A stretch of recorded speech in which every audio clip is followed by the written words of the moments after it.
প্রতিদিন এক গান, শেখ হাসিনা দেশ শেষ করে দিছে, তাহলে বিএনপি ৬-৭ অর্থ বছরে অর্থাৎ ২০০৬-৭ অর্থ বছরে বাজেট দিছিল ৬৯,৭৪০ কোটি টাকা, আর ২৬-এ এসে বাজেট দিল ৯,৩৮,০০০ কোটি টাকা। এই বাজেট তারা কি আলাদিনের দৈত্যের উপর নির্ভর করে দিয়েছে? সাকিব ভাই যদি একটু মন্তব্য করতেন যে আওয়ামী লীগের মাঝখানের এই ১৫ বছরে যদি দেশ ধ্বংসই হয়ে থাকতো, তাহলে ৬৯,৭৪০ কোটি টাকা বাজেট থেকে ৯,৩৮,০০০ কোটি টাকা বাজেটে উত্তরণ কেমনে হলো? দেখুন, মানে একটা দেশের অর্থনৈতিক ব্যবস্থা মানে সম্পদ সৃষ্টি করে তো জনগণ। জনগণ তো সম্পদ সৃষ্টি করেছে, সেই সম্পদের ব্যবস্থাপনা কি হচ্ছে, কোথায় যাচ্ছে, সেইখানে হচ্ছে সরকারের ভূমিকা। এবং জনগণের সম্পদ সৃষ্টির এই যে তার যে তৎপরতা, সেইটাকে আরো ব্যাপক এক্সেলারেট করার ক্ষেত্রে সরকারের বিভিন্ন পলিসি কাজ করে।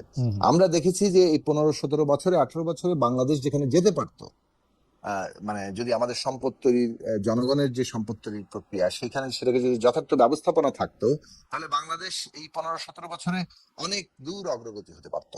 খোলানো ফাপানো উন্নয়নের জায়গা থেকে সত্যিকার কাঠামোগত আমরা যদি আপেল টু আপেল তুলনা করি, যে ধরেন আওয়ামী লীগ ১৫ বছর ক্ষমতায় ছিল, এখন ২০২৪ থেকে আওয়ামী লীগ ক্ষমতায় নাই, তাইলে ২০২৪ থেকে ২০২৭ পর্যন্ত আমরা যদি এই ৩টা বছর ধরি, এই ৩ বছরে কি আওয়ামী লীগ যে বা জনগণ যে উন্নতি করেছিল আপনার ভাষায়, তার 3/1 উন্নতি কি দেখতে পাবো এই 3 বছরে? না, মানে উন্নয়নের প্রগমন। দেখুন, আওয়ামী লীগের এই যে আওয়ামী লীগ 5ই আগস্ট 24 সালের 5ই আগস্ট পর্যন্ত আওয়ামী লীগের যে ক্ষমতায় থাকা, তখন তো ইতিমধ্যে অর্থনীতি একটা মোটামুটি কোলাপসের মুখে চলে এসেছিল।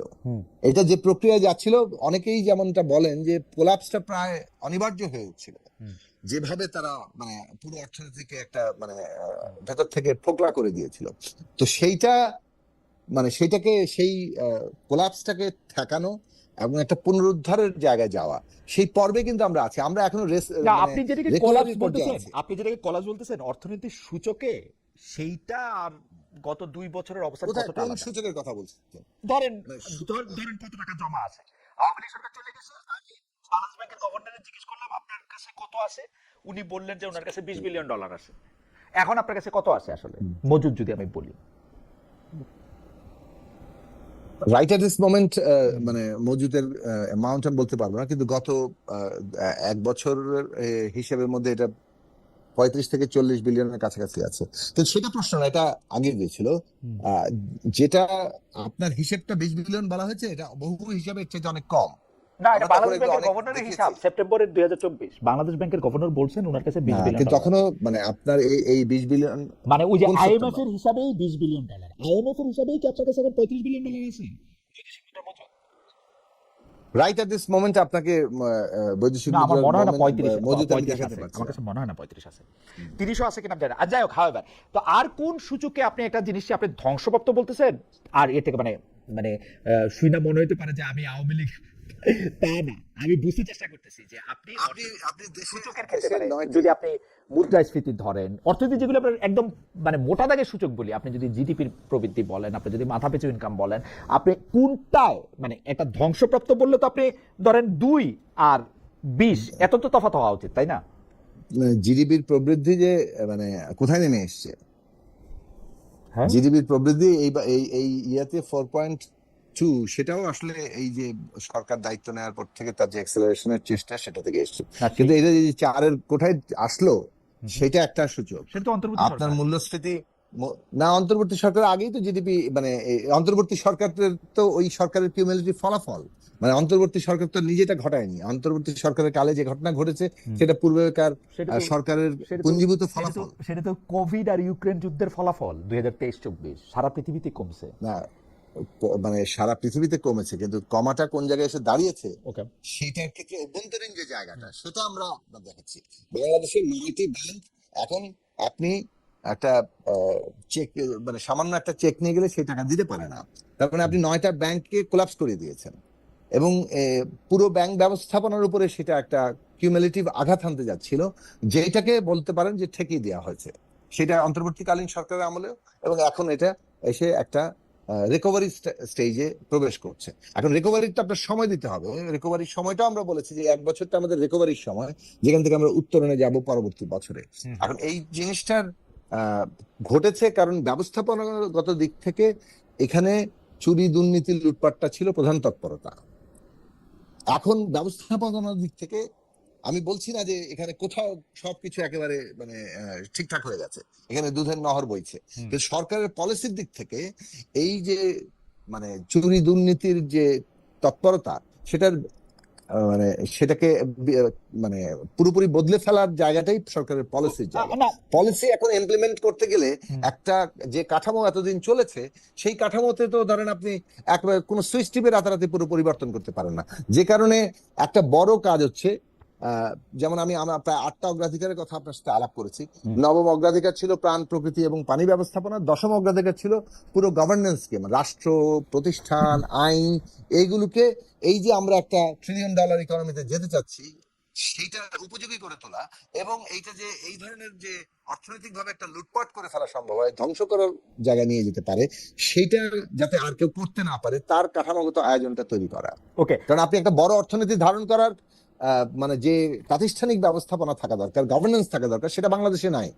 সেটা তৈরি করাটাও সে কারণে সরকারের অন্যতম লক্ষ্য। একটু যদি এইটা বলতেন যে আমি একটু চেক করে দেখলাম, মানে হচ্ছে আমি কাগজপত্র দেখে বলতেছি না, এমনি বলতেছি যে আপনি বরং এই মুহূর্তে আপনার মোবাইল থেকে চেক করেন যে বাংলাদেশে এখন ঠিক। ইউজেবল আইএমএফ এর বলা মতে, যেটা আইএমএফ স্ট্রিক্টলি, সেটা $33 বিলিয়ন আছে, যেটা $37 বিলিয়ন হচ্ছে আসলে প্রকৃত অর্থে রিজার্ভ। আইএমএফ যেটাকে বলতেছে যে তোমরা কোন রকম ওইটাই আমি বলেছি 35 থেকে 40 এর মধ্যে আছে। আপনি ঠিক আছেন। আপনি আমাকে বলেন তো যে এই যে $20 বিলিয়ন অন্তর্বর্তী সরকার যখন ক্ষমতা ছেড়ে দেয়, তখন ওরা আপনাদের কত দিয়ে গেছিল, এটা কি আপনার মনে আছে? মানে আমি একটু বুঝতে চাইতেছি যে মজুদটা বাড়তেছে, আপনারা কি কোনো ঋণ দেওয়া বাকি রাখছেন নাকি? কারণ 4 মাস তো আপনি বাজেট বক্তৃতার এই মুহূর্তে আমার কাছে বাজেট বক্তৃতার কপিটি নেই। আচ্ছা, আপনি এই এত ডিটেইল তথ্য দিতে হবে জানলে আমি এটা কপিটা নিয়ে বসতাম। ওকে, আপনি মাননীয় অর্থমন্ত্রীর বক্তৃতায় দেখবেন যে রেমিটেন্স প্রবাহ যে 4 মাসে ব্যাপক উল্লেখযোগ্যভাবে বৃদ্ধি পেয়েছে, এবং মানে সেইটা কিন্তু উনি বাজেট বক্তৃতায় উল্লেখ করেছেন। ওকে, রেমিটেন্স। আচ্ছা, রেমিটেন্স একটা খুব ভালো জিনিস। রেমিটেন্সের মাধ্যমে আর কোনো কিছু, আর কোনো পজিটিভ আপনারা আসার পরে, মানে এটা তো ভালো বেশি মনে হচ্ছে 20। মানে ব্যাপারটা হচ্ছে যে আপনি দেখেন যে সরকার শপথ নিয়েছে 17 তারিখ। আপনার এই যে মানে মধ্যপ্রাচ্যে যে পরিস্থিতিটা তৈরি হলো, ইরান, ইসরায়েল, যুক্তরাষ্ট্র, এইটা তো শুরু হয়েছে 10 দিনের মাথায়, এবং তার ফলে এক জ্বালানি খাতে মানে বর্ধিত জ্বালানির দাম দেওয়ার জন্য যে বিপুল চাপটাই সরকারকে নিতে হয়েছে, সেটা তো মানে সরকার যেখানে একটা পুনরুদ্ধারের মানে গতিতে ঢুকবে, এবং যে মানে আয়োজন নিয়ে আমরা প্রথম ক্যাবিনেট মিটিং শুরু হয়েছিল, সেটা তো সাথে সাথে একটা বড় ধরনের ধাক্কা খেলো, এবং সেখানে বরং জনগণকে স্বস্তি দিয়ে মানে কিভাবে এটা রক্ষা করা যায় সেটাই সরকারের নীতি ছিল। জ্বালানির দাম বাড়ানো হয়েছে, কিন্তু সেটা যে হারে জ্বালানির দাম বৃদ্ধি পেয়েছে এবং তার ফলে সরকারকে যে পরিমাণ ভর্তুকি দিচ্ছে, সেই তুলনা হিসেব করলে মানে অনেক কম। সেটা নিয়ে সমালোচনা তো মানে নিশ্চয়ই আছে, আমরাও বহু সমালোচনা করেছি।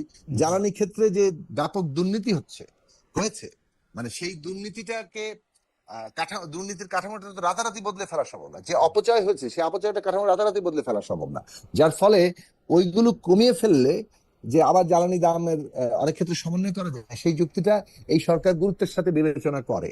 ওকে, গুরুত্বের সাথে বিবেচনা করে বলেই সরকার ওই জায়গায় মনোযোগ দেওয়ার চেষ্টা করছে, এবং যাতে করে জ্বালানির দাম বৃদ্ধি না করে অপচয় এবং দুর্নীতি রোধ করা যায়, এবং সে কারণেই দাম বৃদ্ধির ব্যাপারটি তুলনামূলকভাবে কম ঘটেছে। হয়তো এটা ঠিক, কিন্তু সাকিব ভাই, দাম বৃদ্ধির ক্ষেত্রে আপনারা ভালো ব্যবস্থাপনার পরিচয় দিলেও জনগণের সাফারিংটা কমায় আনার ব্যাপারে, যেমন যেটা একটা কৃত্রিম সাফারিং ছিল, আপনাদের কাছে তেল ছিল, গ্যাস ছিল, সবই ছিল, তবু মানুষ লাইনের পর লাইনে দাঁড়ায় আসে 2 দিন 3 দিন, তেল পাইতেছে তো গ্যাস পাইতেছে না, গ্যাস পাইতেছে তো তেল পাইতেছে না। ওইটার ক্ষেত্রে আমি আপনাদেরকে বলবো যে আপনাদের মানে আমি জানি না, মানে জনগণ এত সাফার যে করলো, এটা তো নিশ্চয়ই একটা কারণ আছে। সবকিছু থাইকা, মানে আমার সবই আছে কিন্তু আমি সাফার করলাম, আমার টাকাও আছে, তেলও আছে, মজুদও আগের মতো আছে, খালি হচ্ছে আমি সাফার করলাম। এটা কেন হইলো? না, নিশ্চয়ই মানে এটা নিশ্চয়ই জনগণ আপনারা দেখবেন, ব্যাপকভাবে নিশ্চয়ই আপনারা সাফার করেছেন, এবং সরকার এগুলো বিষয় নিয়ে বারবার তার মানে এটা ব্যাখ্যা তো দেওয়ার চেষ্টা করেছে, কিন্তু দুঃখ দেখতে প্রকাশ করেছে, এবং সরকারের উদ্যোগের ফলেই ধীরে ধীরে ব্যাপারটা শেষ আমি পর্যন্ত একটা আমি ঠিক জানি না, সমাধানও হয়েছে। যারা এই সাফারটা করেছেন এবং যারা বিভিন্ন সময় বিভিন্ন মতামত করেছেন, তারা নিশ্চয়ই ব্যাপারটা দেখবেন। আমাদের বিদেশ থেকে দেখতে এটা খুবই কষ্ট লাগছে যে একটা তেল নিতে গিয়ে আগের দিন গিয়ে সিরিয়াল দিয়ে থাকতে হয়, তারপরে গিয়ে ঘুমায় পড়তে হয়, তারপরে ওখানে খাওয়া দাওয়া বা মানে যদিও কোনো রকম অভাবই তেলের ছিল না, মানে আমি দেখতেছিলাম যে মজুদের তো এটা লুকানোর কিছু নাই, মানে মজুদ যতটা থাকে বাংলাদেশের আসলে বিপিসি বলি বা মানে বাংলাদেশের অত সামর্থ্যও নাই যে ইচ্ছা করলে তার চেয়ে বেশি মজুদ করে রাখতে পারবে, মানে যতটুকু মানে মজুদ এটা একটা জি জি বলেন। এটা একটা বিষয় ঘটেছে যে এখানে আসলে মজুদ আছে, কিন্তু দেখা যাচ্ছে যে একটা ব্যাপক মানে